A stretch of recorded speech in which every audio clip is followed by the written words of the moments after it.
Hong Kong, pro-democracy demonstrators in Hong Kong began a new campaign on Sunday to squeeze access to the airport, hours after one of the most tumultuous days since protests in the city began in June. Tens of thousands of people marched through parts of the city centre on Saturday despite a ban on the protest by the police. Some protesters gathered around the local government's headquarters, where they threw bricks and fire bombs as the police responded with tear gas, pepper spray and water cannons. On Sunday, demonstrators began congregating at Hong Kong International Airport in a new effort to obstruct access to the critical Asian travel hub. The airport has been off-limits to protesters since mid-August, when days of sit-ins lead to assaults on 2 men from mainland China and hundreds of cancelled flights. With classes set begin on Monday for many Hong Kong students, schools could become the next front in the protest movement, which began over widespread anger over an extradition bill that would allow criminal suspects to be taken to mainland China. Since then, demonstrators' demands have grown to include a call for universal suffrage and an inquiry into accusations of police brutality. How the protests in Hong Kong have evolved, with changing tactics and goals, and more violence.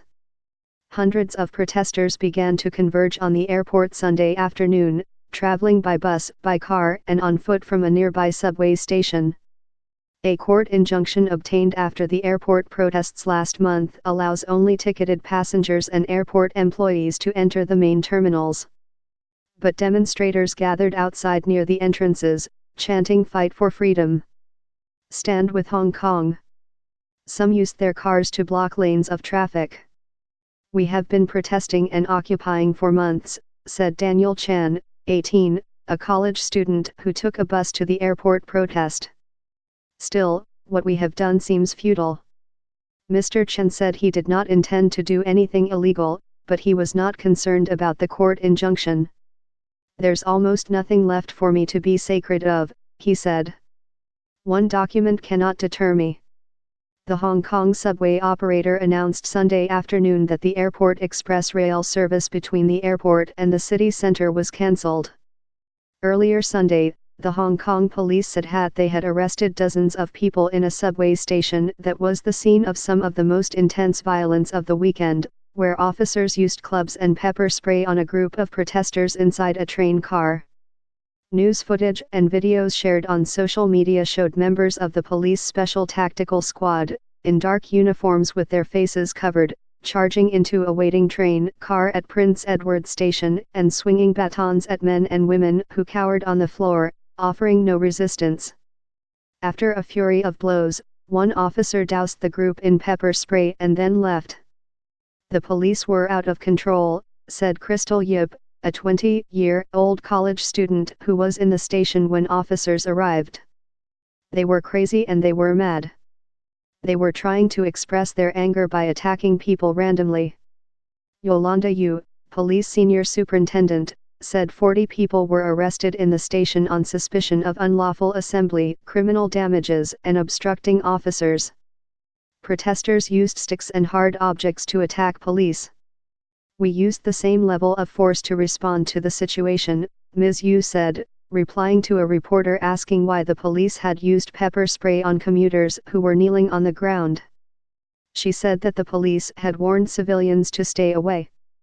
"Under chaotic situations, it is indeed hard to determine whether someone is a real journalist, a protester, or a violent person," she said. The violence in Prince Edward Station began during a dispute between protesters and some older men who were insulting them. One of the men swung a hammer at the protesters, who threw water bottles and umbrellas and later appeared to set off fire extinguishers in the car. After the clashes, the subway system suspended service across much of Hong Kong. 3 stations remained closed on Sunday.